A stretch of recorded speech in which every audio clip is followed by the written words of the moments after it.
All right. Well, aloha kakahiaka. This is the pregame show for the Aloha Friday Hawaii Real Estate Show.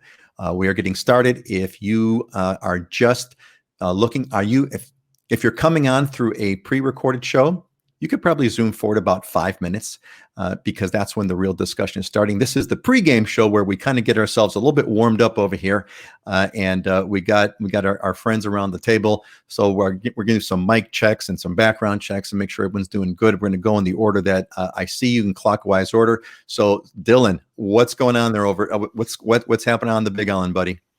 Just another beautiful day over here. It actually got a little bit drier than it's been in the past. It was kind of wet earlier part of the year, but this last couple of weeks it's dried up. So, of course, we were looking for drier weather, and then now that the grass is drying out and the plants are drying out, and we have to water, we're wishing for some rain. So, how does that go? The grass is always drier on the other side. Is that how we're gonna? And hey, Jim, once again, first guy on board. Well, welcome, Jim. Great to see you again, buddy. Terrific. Scott, what's going on over there? And how's the fake background of yours, Scott?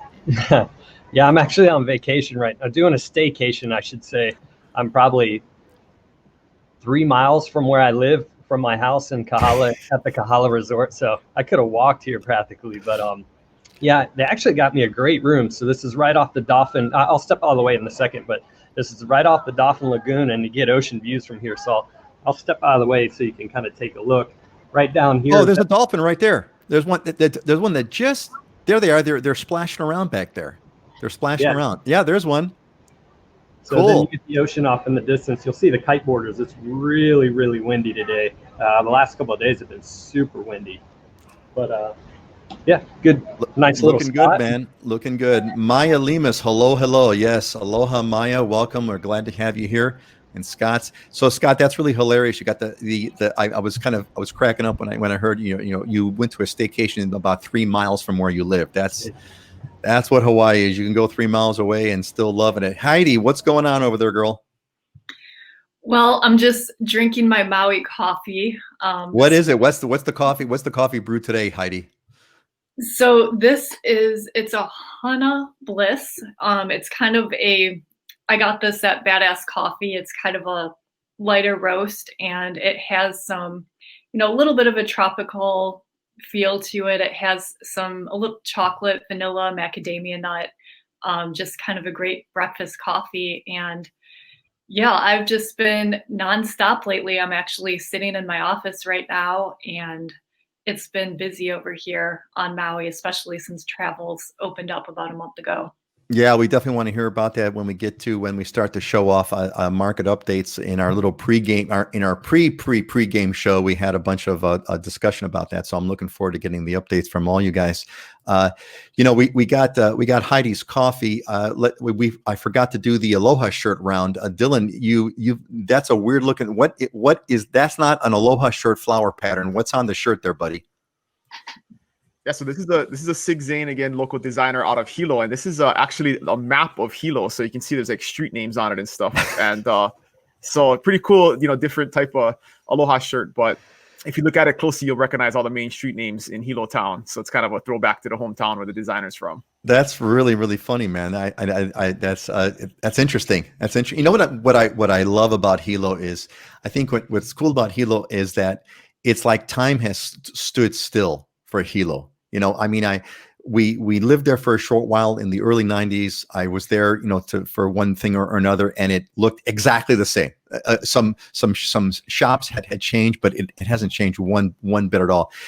Scott, it's real quick, Scott. I don't want to miss your Aloha shirt show because I know you wore it specifically for us. What do you got over there?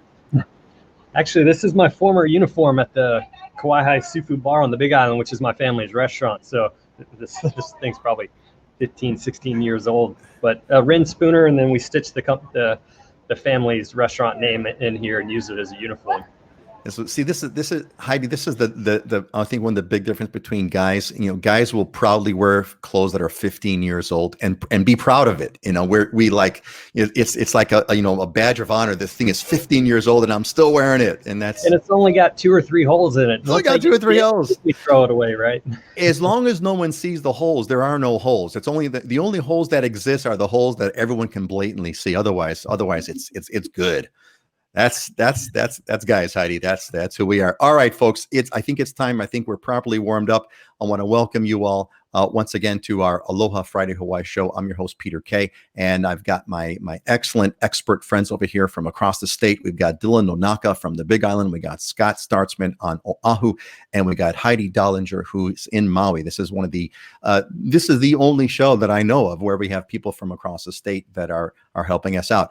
All right, let's get started with our typical topic over here. And this one's going to be interesting because, you know, gang, I got to tell you, this might be the last like big time COVID update I'm going to give you all, because there's almost like nothing to report. It's which is a good thing. There's almost nothing to say about this. Yeah. Hey, Kinaya, welcome back. Good to see you again. There's almost nothing going on over here. There's no major spikes. People are arriving. People are coming and going. There's been no sort of crazy stories. There's been no major outbreaks. The caseload is low. If you look at that little graph there, that gray sort of thing, there's no spikes. And so really, you know, my advice to you is, this is really, really a good time if you want to come to Hawaii, because the crowds aren't here yet. You can still go and have empty beaches. And Scott, the beaches in Waikiki, they're totally empty, right? Yeah, there's not that many people. And even here, I mean, there's not a lot of occupancy. They're giving out great room rates and deals, even early check-in, late checkouts. You know, we have plenty of space in the restaurants, and we go out down by the pool, or we go to get in the jacuzzi or out on the beach, and you have kind of free will at it. There's not a ton of people, so you have the room. Yeah. There's nothing. Dylan, have you heard? Is there any news? I did. You know, I scanned all kinds of stuff, and I didn't catch any kind of out of the ordinary stuff that's going on. Is there anything on the Big Island that's COVID related that is worth reporting? There was a little bit of an increase in cases here and there, but of course it's relative, right? I mean, if we get 10 new cases, it seems like a lot compared to other places because our population is small. But the big change that's COVID related over here is that they are scaling back the post. You know, we were the only island with the required post test. When you arrive, you have to do a pre-test and then a post test, and you got to pass them both in order to get out of the quarantine. So, I mean, I think this is kind of obvious, but now that the visitors have started to increase, they don't have the funding and manpower to test every single person. So they're saying they're going to scale that back to 20%. So it's kind of going to be a random test when you get off the plane, if you're selected to get that secondary test when you arrive. Yeah, I had caught that story, so I'm glad that you embellished it a bit, and that's good to hear. Heidi, have you heard anything? Is there anything on Maui COVID related that's worth talking about? I mean, we're really lucky to throughout the whole pandemic, have a pretty low, relatively low number of cases. It seems like travel's getting a little better as far as people getting comfortable with the process of what they need to do with the pre-testing and get over here. Definitely don't just jump on a plane and come here. Make sure you get your tests, make sure you register, go through all the proper steps. The only thing I would say is, for visitors coming, be aware that masks are required here in public, and the local residents do really respect that and want that enforced. So, even if you have a negative COVID test, when you're in public areas, people are still required to wear masks here in Maui, but most people are doing that. So it's going along, Yeah, Hawaii people have just like if we have some time, we chat about that. One's like, what's the cultural thing behind like the mask? We just like, boom, mask wearing. Yep, everyone's on it, and everyone's wearing it. And to not wear a mask in public is like a big no-no. I even see people kind of jogging in the middle of nowhere, like with their mask on, and I'm like, okay, well, God bless you, man. Of course we wear our masks when we go shopping and when we go to areas. But when I'm walking the dog and there's nobody around me for, anywhere, I don't wear the mask, and I hope I don't get arrested. But anyway, okay, that's it, folks. Here's the bottom line. It's like I said, I'll probably keep reporting on it briefly, but there's not going to be a whole lot. Maybe we'll kind of do it where there's like some great exceptions or whatever, but it looks like stuff is working, which is absolutely fabulous news. And if, of course, if you combine that with the whole idea of it looks like the it looks like the vaccine is going to be coming out soon. It's going to be great news for everybody. I think the big thing is that it looks like, and I'm sure the airlines are really relieved to hear this, that the airlines seem to have a way that's pretty good to keeping from outbreaks going on. So that's the great news. All right, let's move on. Lots of stuff happening about on the real estate market. There was a bunch of chatter, and I hope we there was a bunch of chatter that we had between us about it. So let's just kind of find out, Dylan, just give us a quick thing of what's happened over the past 2 weeks that's really notable in the real estate market on the Big Island. Well, it's not necessarily the last 2 weeks, but the data comes out a little about like a week after the month ends. So we got the data a couple of days ago from October, and the short story is it's bananas. It's off the chart. There was just in the Kona market a 63% increase in the number of homes sold. So normally it's like 40 to 50 homes that'll sell every month. There was 41 homes sold last October, which was a great market. There was 67 homes sold this October. Coming out of the ending of this lockdown and the quarantine period and all of this stuff. I mean, it just doesn't make any sense. And overall, for the whole island, it was a 30% increase. So still very strong across the whole island, but definitely that second home market is strong. The condo market is pretty much recovered. So it's a little bit better, just like 4 or 5% better than it was a year ago. And the other crazy thing is vacant land for the island. So you can get a lot of vacant land on the Big Island. We talk about this all the time for small amounts of money, $7, $8, $9, $10, $15, $20,000. But there was an 80% increase in the number of vacant land parcels that sold this October versus October 2019. So off the chart increases. We see fluctuations of 25% here and there, but not the kind of numbers that we saw this October. So it's off the chart.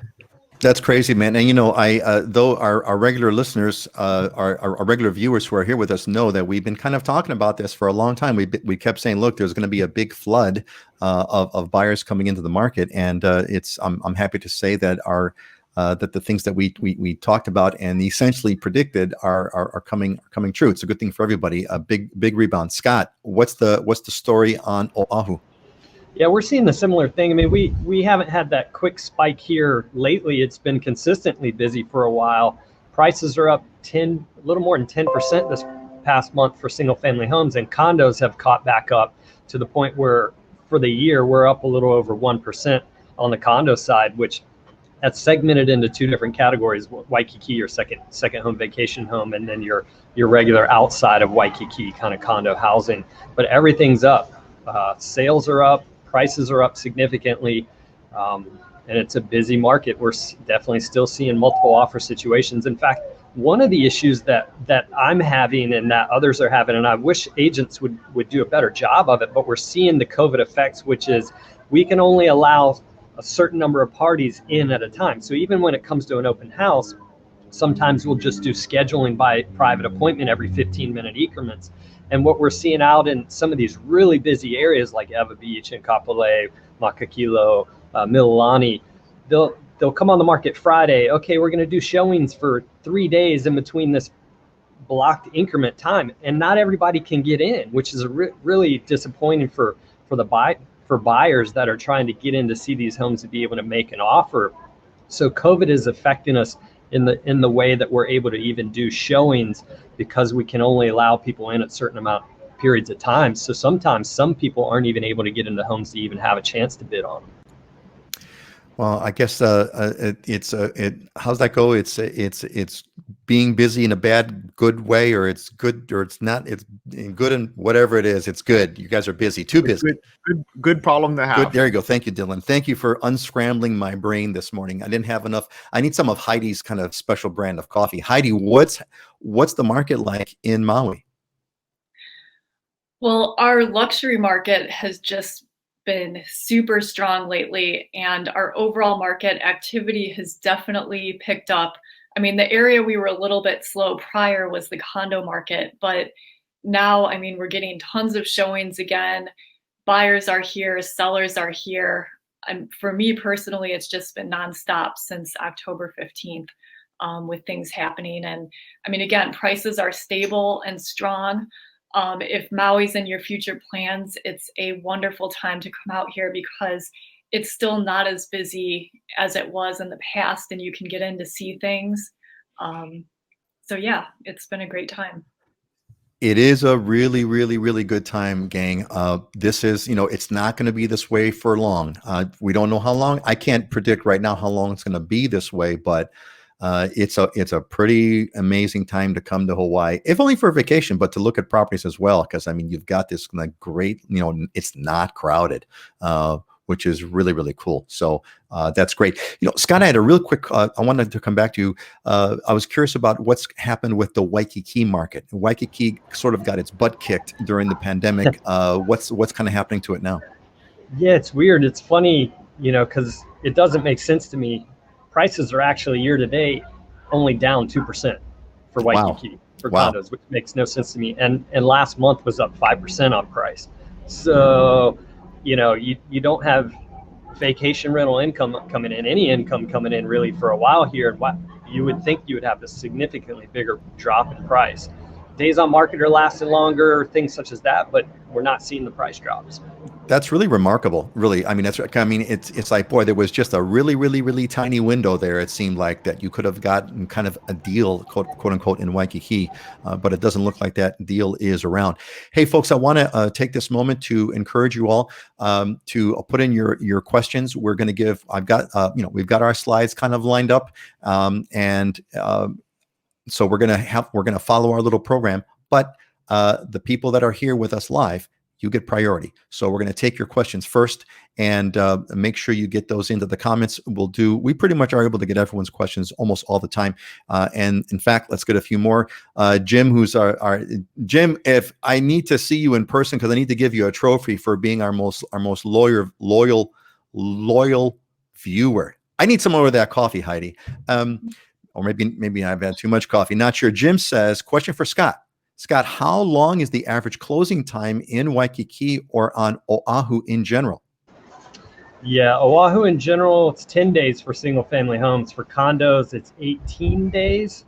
And then for Waikiki, I think we're at 89 days. So run it by me again. 10 days for single family homes on Oahu.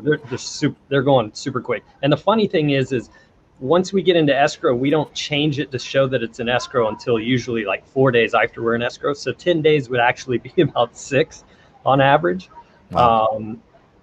And the condo side in general is 18 days. And then Waikiki's about 89 days. So why is there such a huge difference? Why is there such a huge difference for Waikiki condos? There hasn't been buyers in the market. That's why I don't really understand. Like, how do you not have price drops when you don't really have a buyer pool there right now, right? You haven't. We're just now starting to let tourists back in, and you don't have this vacation rental income. But why are we not seeing the bigger price jumps? Price drops. And every agent I talk to says their showings are really slow. There's, a trickling of showings periodically here and there. So I do still feel Waikiki is the value proposition here in this real estate market for now, but it's just not showing on the price side. Got it. Scott, I think that Jim is asking about closing time in terms of escrow closing time. And I think you were rattling off time on market, which is amazing. Yeah. Closing time. What's average closing time? And I think Jim has been asked about single family homes in the past. So what's the average closing time, escrow closing time for a single family home on Oahu? Yeah, I've closed cash as fast as 12 days, but general cash is 25 to 35 days. With financing, you're 30 to max 60, but 45 is the average.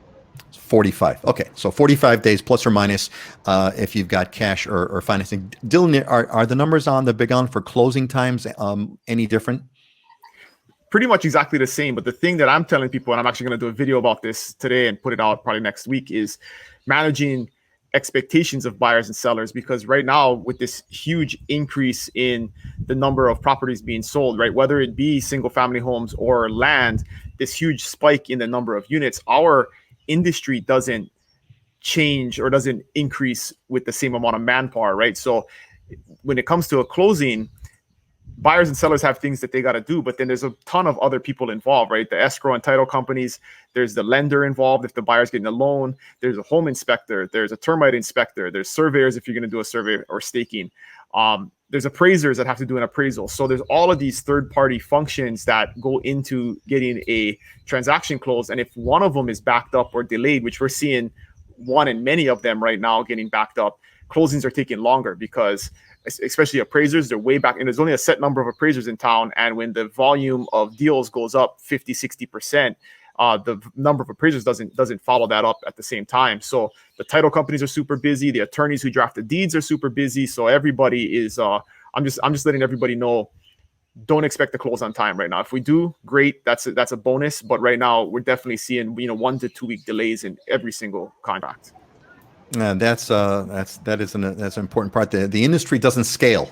There's a lot of human interaction, so it doesn't scale well. There's plenty of extra realtors out there, but there isn't a lot of extra other folks that do. We have an oversupply of realtors, but an undersupply of all the service providers in the industry. Heidi, what's the average closing time? Back to kind of, let's apply Jim's question to Maui. What's the average closing time, escrow closing time in Maui? Is it about the same or is it different?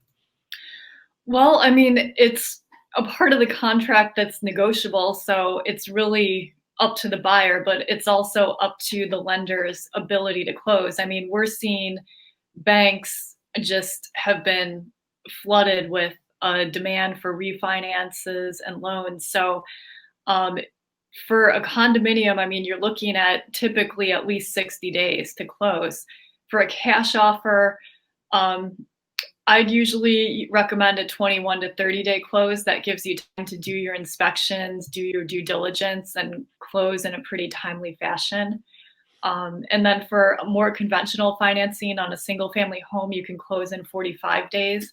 Now, if the property is tenant occupied and the tenants need to be given 45 days notice, I mean, you're kind of looking at 60 days at the fastest too. So I would say most transactions I've been working on lately are at least about 60 days. Excellent. Thanks, Heidi. And yeah, Jim, you are welcome. Jim is thanking you, Scott, which is great. Welcome, Jim. And that's an interesting point, right? With this discussion of the market being hot right now, the closings that happened in October went into escrow the month or two prior, right? So we're talking about August and September contracts that closed in October. So that was in the height of the shut. I mean, we were still shut down, right? There was nobody here. I mean, so that's the crazy thing about the October closings is they happened a while back. It wasn't like they started in October and people, the people that arrived. So what is December going to look like, right? And January going to look like now that we have people returning? It's going to, I mean, I think it's going to get even crazier. So it's like that analogy of the snake trying to eat an elephant, right? It's kind of makes its way through. And you're going to have there's a big, huge ball of busyness that's coming through. It's a great point. Yeah, part of what the good realtors, the good ones, like the ones at this table, the good ones. Yeah, exactly. No, but that is part of the challenge right now. Is I'm running into people who aren't adapting really well to what's going on in the marketplace. So, I mean, I have an ag lot that I brought on, and I knew we were going to have some difficulty. It's 3 acres doing the survey, and the surveyor wasn't even available for 30 days. Well, 2 weeks before we were even going on the market, I was already in touch with that surveyor, working with him because it was going to be a multiple step process, getting all those dates lined up. So I'm not dragged 3 months out trying to do this survey. The good agents are going to be more proactive now so that we don't have as many bumps and hoops that we got to jump through once we get into escrow. You already know you're probably going into escrow when you get on the market. So get prepared up front. There's a lot of agents that don't do that. And then that process drags out because of their inability to be proactive up front. Hey, Scott, we're going to do a quick break over here. Can you show us the background? I'm hearing kids and splashing. I think dolphins. There's, right? They're right here.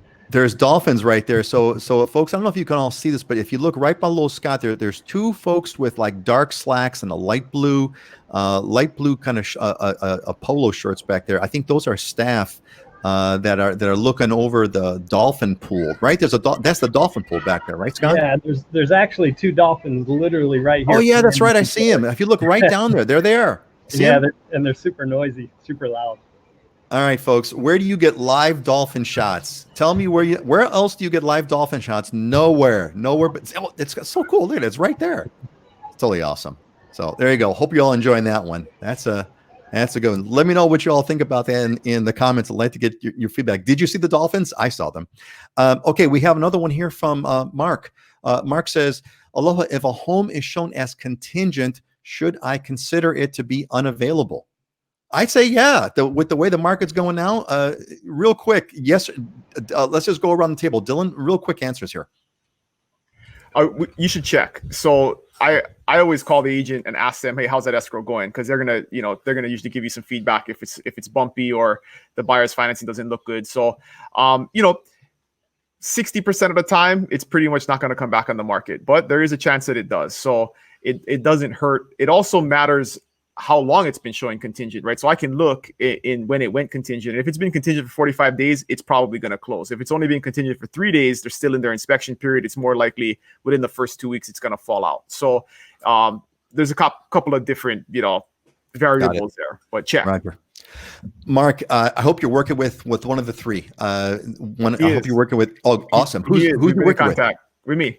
Awesome. So, Mark, dude. Listen, the only question you got to say is, "What's Dylan's phone number?" That's it. Done. What you should do is call Dylan. Anyway, Scott, real quick on what's the contingent thing like on Oahu?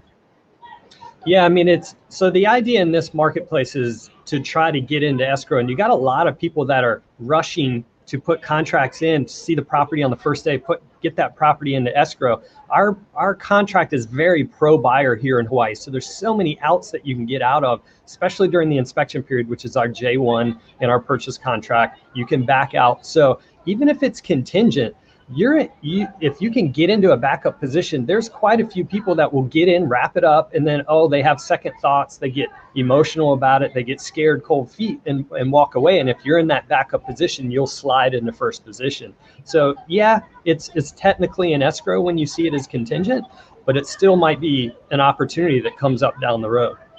Yeah, see, this is the difference between having pros and me, who's not in the business at all. I just say, yeah, no, it's gone. And you guys, you folks are giving much more educated answers than I can possibly do. Heidi, do you have anything you want to add to this discussion about the contingency? I mean, when I'm representing sellers, I tell them that, it's not done till it's done. And most properties, once they go under contract, are updated to show pending, continue to show. And as a buyer, if you have strong interest in that property, I would still recommend reaching out to the agent and seeing what the status is. Is it rocky? I mean, are those buyers able to get their financing? I mean, sometimes things do come back on the market, and those buyers then that are in the backup position or are in contact with the agents already have a better chance of getting it. So yeah, you just never know. But I mean, it's pretty typical for properties to show like pending, continue to show all the way up till closing. So just ask for more information. Let me clarify real quick and add to that. So what we're talking about, and I don't, it's realtor speak, right? But we're talking about backup position. So something that you can do as a buyer is when a property is showing contingent, your realtor can call that agent and say, hey, are you guys entertaining backup offers? And if they are, what you can do as a buyer is submit an offer with some additional language in it that basically says this is a backup offer and the timelines won't start until the current offer is canceled and a new escrow is open with this.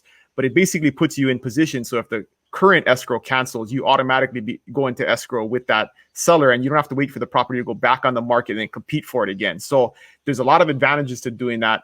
In the language that I use, I always give the buyer the option to cancel at any time with written notice to the seller. So even if that offer is accepted as a backup offer, you can continue to look. And if you find something else, we just notify them that, hey, we're canceling the backup and we can move on a different property. So there's really no downside as a buyer to making backup offers and getting into backup position if it's a property you really like. You can continue to shop. It doesn't stop you from looking at other properties.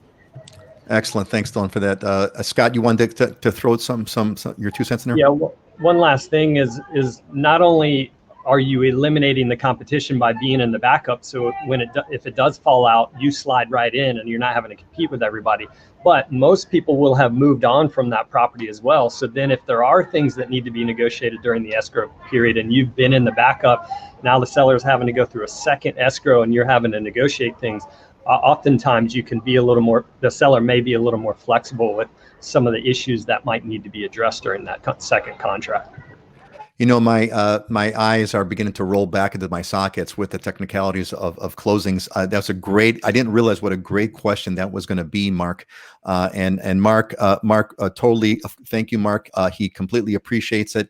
And a shout out there, Dylan. There you go, buddy. It's in black and white. We have been in contact with Dylan. He's extremely friendly and helpful. Way to go, Dylan. Nice job.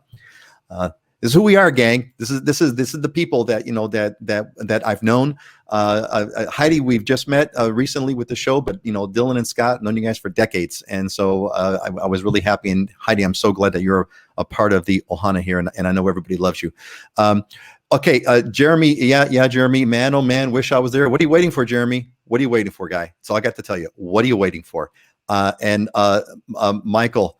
36 and snow in Minnesota. Oh man, that's triggering me just thinking about that. I'm just, you're giving me PTSD. I was born in Chicago. Heidi, you and I are from the same state, and I believe it's colder in Chicago than any place. I believe Chicago is the coldest city on the planet. But anyway, so I remember, I got some stories about. We can bring up some stories, right, Heidi? 50 below with the wind chill. That's like the famous, the famous crazy weather in the Midwest that we get. All right, gang. Great discussion. Let's move on. There was a slew of slides there was a slew of questions. So I'm going to throw a few of them up first, and then we're going to have a discussion about it. So, for example, we have a Tracy. From California on Central Valley. I've seen some very nice condos, apartments on Oahu for sale at what seems to be incredible bargains. Are owners shying away from close quarters due to COVID? That's one. Maui, Dave from California. Are there ocean view condos for under 300 on Maui? If not, what kind of condo is available for 200 to 300? And then on the Big Island, best property in the COVID world, we're considering purchasing vacation rental condos in Kona as an investment, short-term vacation rental to use personal in the summer as we're teachers. We're willing to spend up to $400K and would like to be oceanfront, if not necessarily ocean view. We are concerned over the impact of COVID on these properties' rental potential and having some very high income owner fees as carrying costs when not occupied. Given these challenges, is it best to invest in a studio, a one-bedroom, or a two-bedroom? What do you feel will have the best return on investment as we recover from COVID? So, gang, we got a bunch of kind of condo questions. So why don't we kind of do this? Let's talk about the people are asking about the condo market. We've kind of touched on it earlier, so there's no need to repeat the things that we've already said. But let's kind of hit this. Scott, why don't you take this, and then we'll go from Scott, then we'll go to Heidi, and then we'll go to Dylan, and I'll bring up the slides back again to refresh your memory. But before we do that, Daniel, aloha from Chicago. Hey, dude, Northwest Side, man. That's where I was born and raised. Well, not raised, born. I was raised in Hawaii. That's what I tell people. I moved here when I was 21, but born on the Northwest Side of Chicago. Anyway, Scott, what's the deal with are there any bargain condos on Oahu left, Scott? I mean, I haven't seen a ton of bargains. Like I was just saying about Waikiki, the prices aren't down that much. Are there values out there? Can you find them? Yes, but don't expect some bargain basement, dumpster fire kind of situation going on here. Clearly, we've seen in the marketplace that there's enough strength, and people on that condo side in Waikiki, which is where those deals are going to be, are able to hold out. We're not seeing a ton of just absolute dumpster fire sales, but the bargains are there. If they're going to be, it's going to be Waikiki.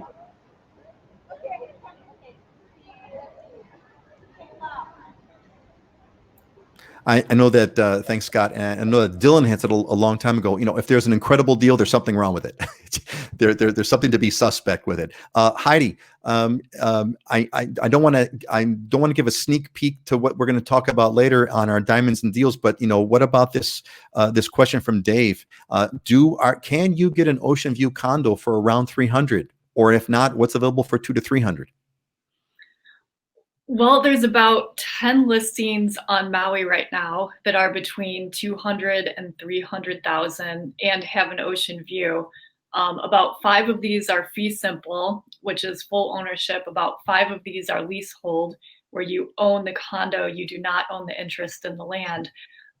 So there, I mean, short answer, there's very limited inventory, but yes, you can find something, and I would say keep watching because I have something to share a little bit later in the show. Yes, we do, but we're not going to. But you're going to have to stay tuned. You have to stay tuned for this one for sure.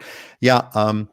Heidi, I just want to point out that I really appreciate that you actually prepare for this show. And not to say that Dylan and Scott don't. I don't know if Dylan and Scott, but I definitely know you prepare. You look at the slides ahead of time and you've got your answers.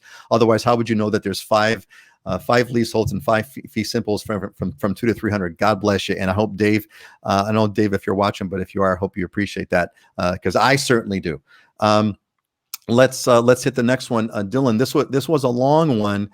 Dave from San Diego, he's looking at vacation rentals, COVID, he's thinking about COVID impacts, what's happening with the market. What is it? Is it best to get a studio, a 1-bedroom or a 2-bedroom? What do you feel will have the best return on investment as we recover from COVID? Well, this one's a kind of hard one to answer because you're asking for the crystal ball, but if we go back to earlier in the year and even late last year, we had a new vacation rental regulation go into effect. So I was telling everybody, hey, vacation rental condos are a great investment right now because the supply of vacation rentable properties is going to get severely constrained because it was a Wild West before anybody could turn their home or their condo into a vacation rental. So once that regulation went into effect, clearly owning a condo that was zoned property that you could get a permit for the vacation rent was a good idea. And then COVID hit, right? And so if you bought a condo in December last year and were thinking you're going to make a bunch of money this year, you were not realizing that. So going forward, I still believe that a vacation rentable condo is a good investment from an income perspective, as long as things go back to normal. We just don't know exactly how long that's going to take. And at this point, we're seeing visitors return, but until we get back to full strength, it's hard to it's going to be hard to project. You can look at rental history from 2019, which is probably a better year to project rental history going forward. But if you look at rental history from 2020, it's obviously going to be very bad. So from a return on investment standpoint, it's not a bad idea to buy a condo. HOA fees can feel high, but they're not crazy. I mean, there's a lot of places that have HOA fees around $500-$600. So that's very reasonable for the Kona market. Of course, we do have condos that have $1,000 plus maintenance fees, but from a size standpoint, that really depends on what kind of market you're looking for. Obviously, the smaller the condo, the less per night you can rent it for. There are a lot of families that travel, so the 2-bedroom and 1-bedrooms rent better because you can have a pull-out couch if you have a 1-bedroom where the kids can sleep in the living room and you sleep in the bedroom. But 2 bedrooms, obviously, couples like to travel together nowadays also, and save costs that way. So 2 bedrooms are good.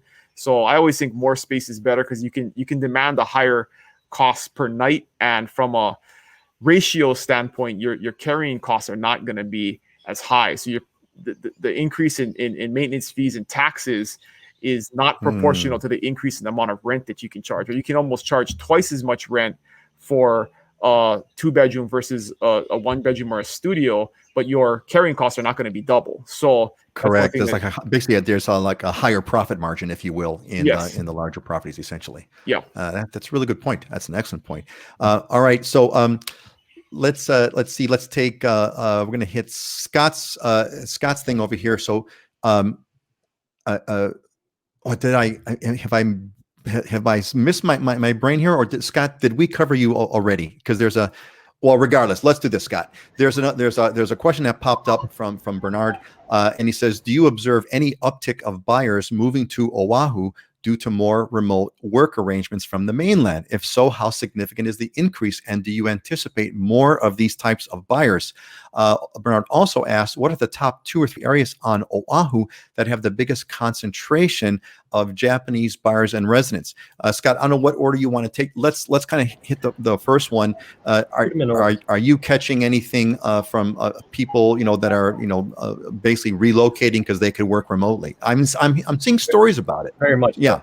Oh, very much so. I mean, you had rolling blackouts, you had COVID, And then you had wildfires in California and that West Coast. And yeah, we've seen quite a few people, especially in the higher end. I'm seeing it just in Kahala, where I brought that listing on a couple of weeks ago, we had 8 sales in the previous 6 months. And in the last 90 days, we had 8 escrows and like 6 closings. And a lot of that was coming from, that West Coast buyer wanting to get out of that scenario. So yeah, we're seeing it. We're also seeing people wanting to exit the condos some. Somebody came by my open house from Park Lane, where it's him and his wife living there. And when the family comes over, they use all these fabulous amenities. Well, all the amenities are shut down now, and they're all confined to this interior condo space. So now they're looking to gravitate to the single family home where they can have a yard, they can have it walled in, they can have space and privacy, and the home really becomes a sanctuary, much more of a sanctuary than prior to COVID. So I'm seeing both of those movement away from condos and an exodus from areas where people can work remotely. That LA producer just bought on Alki Avenue is an exact example of that. He accelerated his movement outside of getting out of LA and wanting to be here and doing more of the remote access. And a tech guy from San Francisco just looked at that property the other day, same sort of concept. He can work remotely from here, rather than what he was going to do was vice versa. He was going to spend some time here as a vacation home, but the majority in the Silicon Valley area, where now it's reversed. He's going to spend his time here and commute back to California. That is going to be an interesting dynamic of the work from home thing. The other stories I have caught on the work from home, people relocating here are what we call expats, expatriates, folks that were born and raised here, moved to the mainland for one reason or another, and now can do a remote work, and they're just moving back home, sometimes into the family home.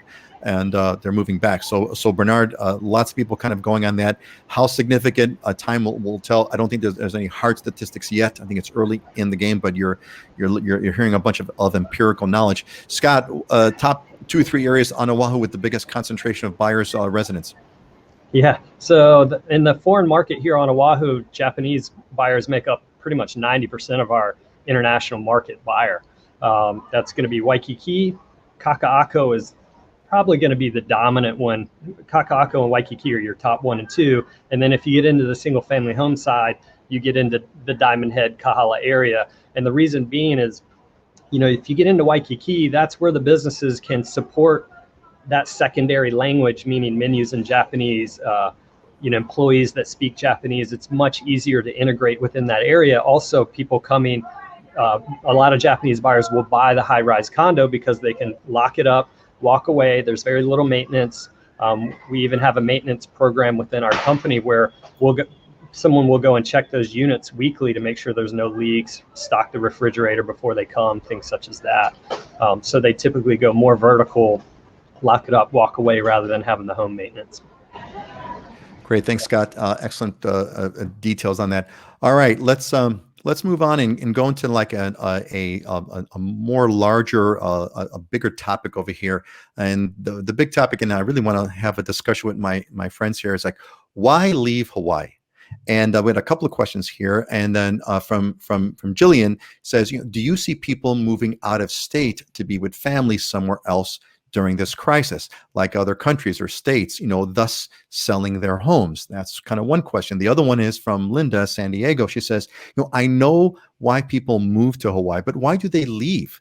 I assume financial and family issues, but what else do sellers say motivated their decision to sell and leave the islands? So this is our topic, right? I mean, when I was researching starting up livinginhawaii.com, what really struck me was that there are 50,000 people move to Hawaii every year. 60,000 people leave Hawaii every year. So it's, huge numbers. And there's a whole variety of reasons why people leave Hawaii. Clearly, financial is a big one, and family is huge. I think family is the longer term issue, because especially if the wife's family is on the mainland, that's a big draw. I kind of akin it to like the force of gravity, and unless typically speaking, moms want to be near their kids, and a lot of kids that are in Hawaii will leave. They'll go to college and they won't come back. My daughter's an example. She's living in Nevada right now, and she's probably not going to be coming back home. That's a big deal for us. So there's issues, and I think family is a big one. Family gets drawn to the mainland. If you're here without family, that's a big constant draw, and it wears away at you. I'd say that's a real big reason. The financial one is a pretty cut and dried one. You're not making enough money, you can't make ends meet, or there's better opportunities, you're going to pick up and go. That's the more resistant one. People, don't want to have to make that move if they can, but they sometimes will get forced into. I would say those are the key things. What have you guys? What are you folks kind of hearing when you talk to sellers? When you talk to sellers and the ones that are picking up and leaving, what are the reasons that they give you? So Dylan, let's start with you on this discussion. I like to talk about two groups of people in this context. So the first one are, the local kids, right? The people that are born and raised here, and a lot of them leave mainly because it's hard to become a homeowner here. Even if you have a professional job, you're a mechanic, you're a nurse, you're a teacher.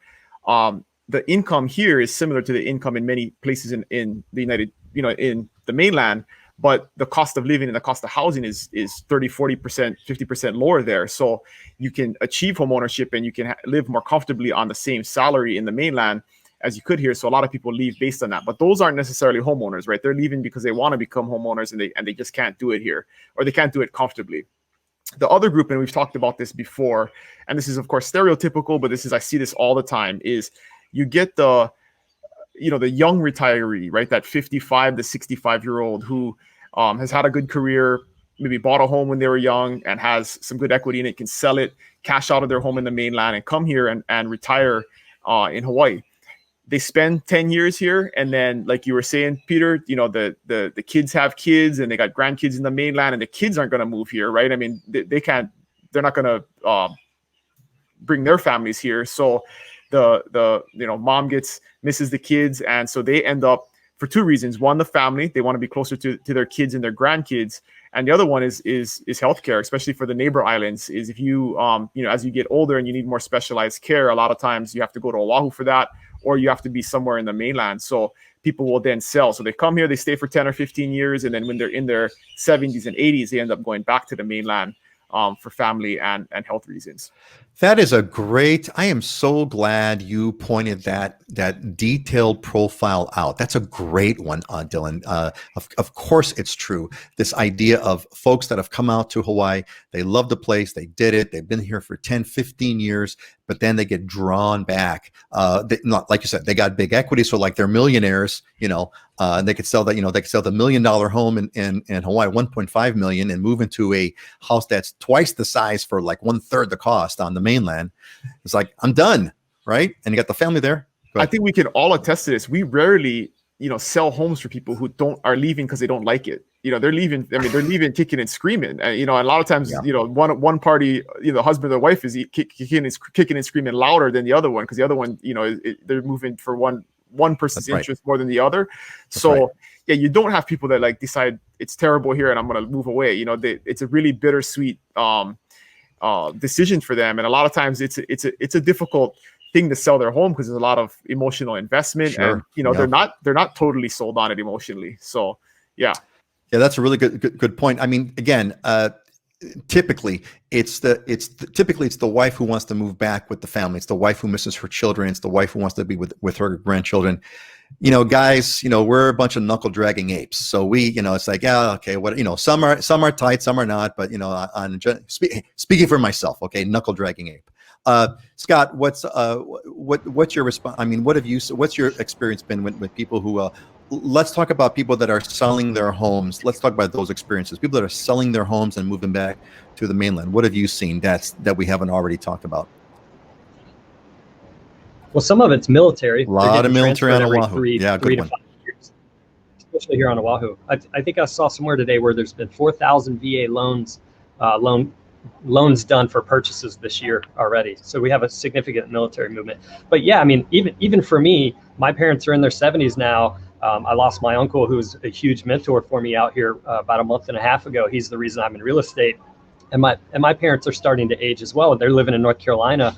I can't go and visit them right now, and I can't do a trip with them. And that flight every time I go back to the East Coast is a drag for me. So I've had that conscious thought in my head is, hey, as they get older, what do I value? How much of their time is important to me, and things such as that. So that dialogue goes with every family member. The other portion is the opportunities.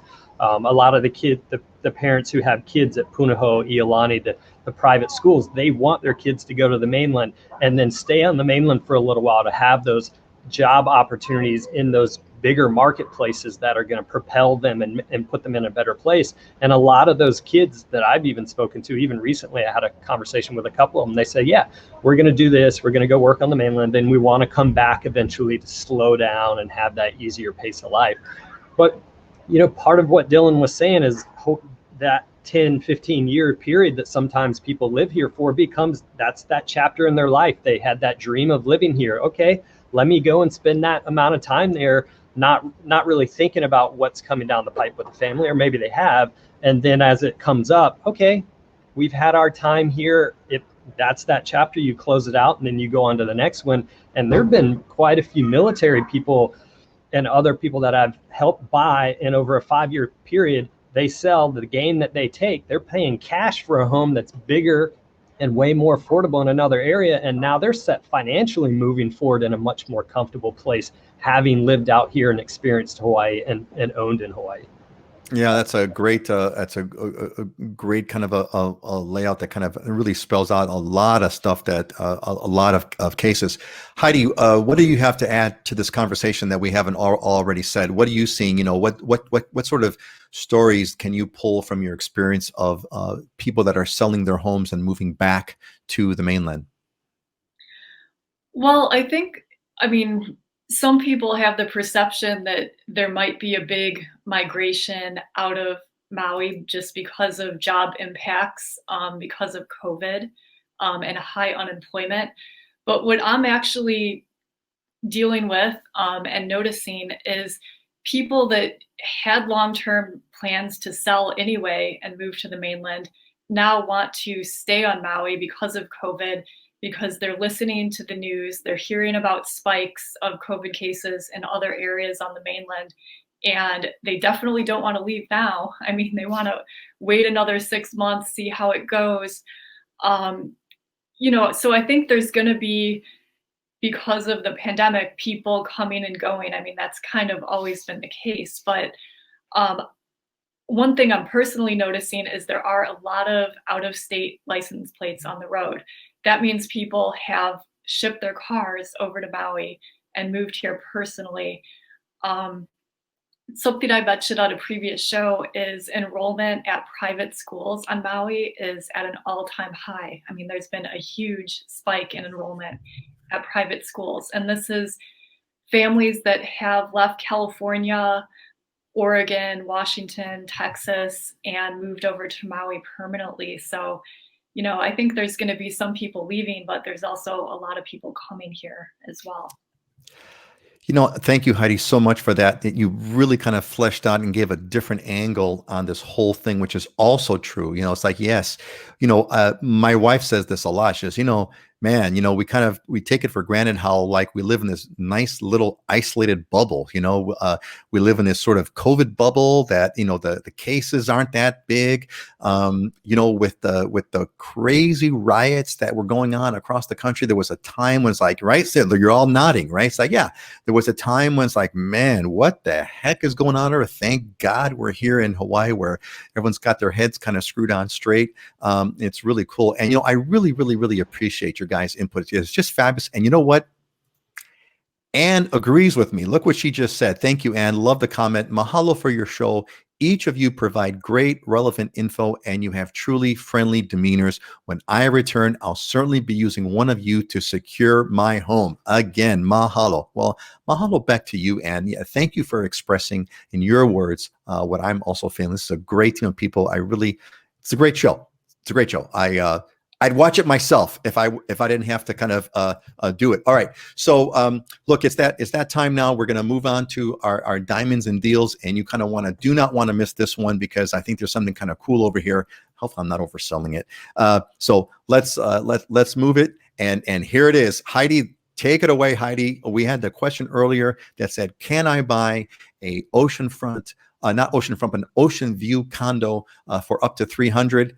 What are we looking at here, Heidi?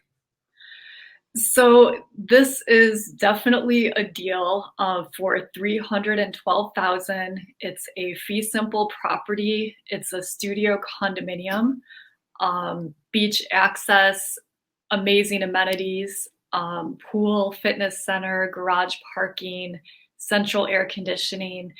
The maintenance fees are $700 a month, include absolutely everything, all your utilities. This condominium from January to March 15th did about $12,000 in income in 2020. And then, I mean, has been vacant since then, but rentals are starting to pick up again. So anyway, if you're looking for something around $300,000 that you can vacation rent on Maui, this is a good one. Now, those pictures, there's that one picture from the lanai. Is that the lanai of this unit? It is, yes. All right, so that's the view. That's the view you've got. I mean, talk about like picturesque, right? I mean, you've got coconut tree. You got coconut trees, ocean, and a pool to look out at when you wake up in the morning, and have that special coffee that Heidi has. Awesome. All right, thank you, Heidi. Folks, what do you think? Give me some comments. What do you think about this condo for studio condo in Royal Lahaina? Fee simple, by the way. You own the land. It's not a lease. Very cool. Very, very cool. Okay. Scott. Oh my God, Scott. What is this? Yeah, this is I met with the seller actually about 2 years ago, just to kind of do an assessment on his property. It's a beautiful home. A well-known local architect designed it, and it's one of the few homes that I've been in where you literally can see Molokai on a clear day all the way wrapped around Hawaii Kai, Port La, Koko Kai, and sweep it even more than 180 degrees in the other way. So Diamond Head's right out front, which you can see in that upper left picture, but sweep all the way to the other side to Waianae Mountain Range, airplanes taking off. Every room in this house has a just spectacular view, and you're perched up on this ridge called Waialainui Ridge, which is one of my favorites, and it's up at the top. It's gated, but 4,100 square feet, 4-bedroom, 3.5 bath. But man, who wouldn't want to be in that jacuzzi with a little champagne at sunsets every night, looking out over the city? And it's peaceful, quiet. You don't hear anything. I mean, that is just such an iconic shot. I mean, all those shots are pretty amazing, but like that, I mean, talk about an awesome, whoever set up that photo with the champagne, with the champagne glasses, with the killer sunset overlooking town. That is, oh my God, that's amazing. Hey, by the way, we're getting a little bit of feedback on Heidi's property. Jeremy says it looks great. Stargazer, who is also a frequent viewer, says it looks awesome. Very nice. Michael, what's the square foot of the condo? Heidi, how many square feet in the condo? I believe it's about 430 square feet. 430 square feet. That's the well-prepared Heidi that we know and love. 430 square feet. So there's your answers there, folks. Okay, let's hit it. We are just like knocking them all out of the park over here, because Dylan is like, Dylan's not to be outdone. Dylan, what do you got over here, buddy? Yeah, I just wanted to feature, property, a normal property that if you want that stunning ocean view and walking distance to one of the coolest beaches in Kona. So this is in Kona Paradise, which is about 40 minutes south of Kailua, Kona. So it's a rural area, but it's a beautiful little community, and it's got this beach at the bottom called Pebble Beach, and that's that upper right photo. And it's just a huge black pebble beach, and it feels private. It's not a private beach, but it's the bottom of this community. So, and because it's a little bit out of the way from town, you don't have the tourist traffic going there. So you can go there on a Saturday or Sunday afternoon and have 2 or 3 other families, and it's a pretty normal day. So you're never going to have the beach packed. But 639 sweeping ocean, 180 degree ocean views from the lanai. You can see it. I mean, this so is crazy. Pebble. It's a short walk from the beach, a shorter drive. But then this one is a permitted vacation rental, so it was grandfathered in, and they do have the approved permit. So it was a very successful vacation rental until COVID, and could be again in the future. Wow. So is this zone vacation rental? It is not. It's zone residential, but they part of the process that we've talked about before was if you were already in operation, you could apply for a non-conforming use permit, and they would allow you to continue, which they do have. Man, stunning, absolutely stunning properties. Let's see, this one came in from Anne. Instead of using a vacation rental, can one use as a primary residence? I think she's talking about the Maui property. Heidi, can that Maui property be your primary residence if you wanted to live there? Absolutely, yes. And if it was your primary residence, you would have lower property taxes as well. So another bonus. You get the bonus. So yeah, so all these, and of course Scott's property is a house. So if you're looking at that, and that of course the house works, and of course Dylan's property also works as well. Excellent. Okay, we have a question kind of came in. Let's take this one again. Gorgeous. I mean, phenomenal properties. I mean, great ones. I mean, just stunning. There's nothing like, I don't think anything beats amazing properties in Hawaii. They're just next level, because it's not just the structure or the building or the size of the kitchen or those typical features, which is what you get on the mainland. But here, stunning properties in Hawaii have breathtaking natural views. It's really remarkable. Great, Anne, you got it. Our pleasure, Anne. Okay, so here's one that we got from Michael, and he says, "Hey Pete, let me get the right shot over here." Yeah. Okay. Hey, Pete, greetings from Australia. My wife and I want to move to Oahu in the next 2 years. We have family there, and we want to be closer to the mainland, North America versus Australia. But more importantly, we want to raise our kids in Hawaii because we feel it's a better lifestyle. What's your opinion on schools in Oahu? And is there a, quote, better area for children? So, Scott, I mean, we've covered this in the past, but what would you tell Michael if he says, look, I kind of want to have an area that, schools on Oahu. Look, so let's just say for the moment, private schools are always an option, right? You could always go to a private school. Hawaii has, I think, some of the top-rated private schools in the nation. Like Punahou, for example, is one, but I think Punahou is like $30,000 a year at least, if not more these days. I sent my daughters to private Catholic schools when they were growing up. So Hawaii has a lot on Oahu. We have a lot of private schools. So that's always an option. And you can kind of, you want to live near where those private schools are if you take the private school option. So let's put that one aside. Scott, where would you recommend that people go to if they want to take the public school option? Are there areas of Oahu versus others that have a difference in public schools?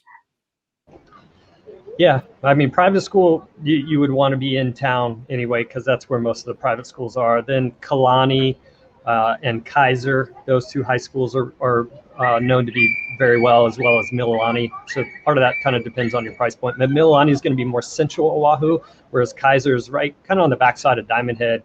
Kalani's on the backside of Diamond Head. Kaiser's in Hawaii Kai. So that whole stretch right in there would be a good option on the public school side, which still kind of puts you a little bit in the urban core or your Hawaii Kai side. So you would say basically, if you're looking for, so if it's private schools, you want to be located centrally in town somewhere, what we call town. That would be near Ala Moana Center, for example, somewhat near Waikiki, Manoa, not too much near Waikiki. Diamond Head, Diamond Head, Manoa, etc. You want to definitely talk to Scott because he could rattle off all those neighborhoods and those districts that you want to be at. And if it's for public schools, either you're going to go to Central Oahu, which is Mililani, or you're going to go to the southeast area of Oahu, which is Hawaii Kai, from Diamond Head to Hawaii Kai, from Kahala to Hawaii Kai, maybe including a little bit of Kaimuki. So basically, you kind of want to stay in there. Those are your top three. Yeah, those were the top three. Great, thanks, Scott. All right, let's see here. I think we got about a minute left. I think we got it, folks. This is the last call. We're going to go around the table over here and give our aloha. If you have any final questions, give it in. Dylan, give your final words to everybody. We'll just go around the table over here. So, Dylan, go. Yeah, I was listening to an online conference this week, and my big takeaway from it, I'll share with everybody, was don't try to prove yourself, improve yourself. I thought that was a cool takeaway. So I'll leave you with that for the weekend. Have a good weekend. Oh, man. Everybody. Awesome. Man, okay, Dylan, you just started a new segment. A new segment that we're going to do, like, closing words of wisdom. Now, we don't have to do it this time, but we're going to do it another time. Actually, you know what? Hold on a quick sec. You know what, Mark? Hold on a second. Mark asked about Big Island schools real quick. So Dylan, there is a question that we're going to cover this. I think Mark was Mark the one who submitted this one. Anyway, what would you say on the Big Island side, Dylan, real quick?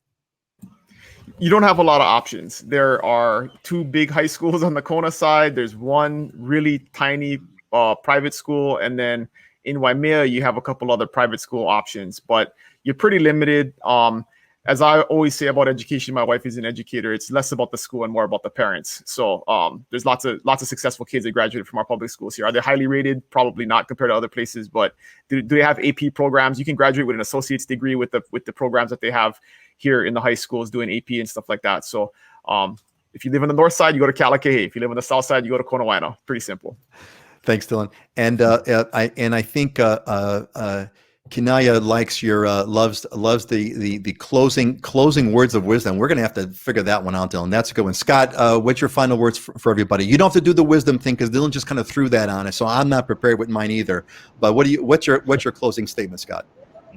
No, I had a client that came out here one time and they said, hey, we've come 99% of the way. We want the last 1%. They wanted to be up on a ridge property, be able to have views like that one I was showing earlier. And, basically at the end of the day, I mean, this is what we're doing. This is why I've been here for 21 years. I asked myself 21 years ago, do I really want to work in a white-walled office with no windows every day to save my money up to come out here on vacation for 2 weeks every year? Do I want to live the lifestyle? And this is what I figured out how to do it. Living the dream, man. Living the dream, man. I mean, look, Scott, just back up for a quick second. I want to look at that. So look at that view, man. And there's somebody in the water over there. There's dolphins flopping around. Scott is at the Kahala Resort, which is a very a great property. It's where actually presidents go and dignitaries go all the time. Yeah, thanks, Scott. Love it. Thank you, Scott. Have a great one. Heidi, give everybody your final words. I just want to thank everybody for watching the show. And, the best thing about living in Hawaii, all the best things about living in Hawaii are really free. It's the weather, it's the amazing natural beauty, and just on the weekend being able to jump in the ocean, go on a great hike, watch a sunset. I mean, that's a great Friday night for me. So ain't that the truth? Ain't that the truth? Thank you, Heidi. That's the best things. And I actually had, there was another project. I had a website years ago called Oahu for Free. And my tagline is the best things are free. So I'm right with you on that one, Heidi, right with you. All right, folks, let's see. We're getting some cheers. Some Michael, you take care of yourself. Kinaya will take care, and Stargazer, Jeremy, and of course, Jim Stevenson, who's here every show. Love you, Jim. Hope to see you here one of these days. All right, folks, I think that's it. This is Peter Kay signing out with my good friends Dylan Nonaka, Scott Startsman, and Heidi Dellinger. Have a great week, folks. See you in 2 weeks. Aloha.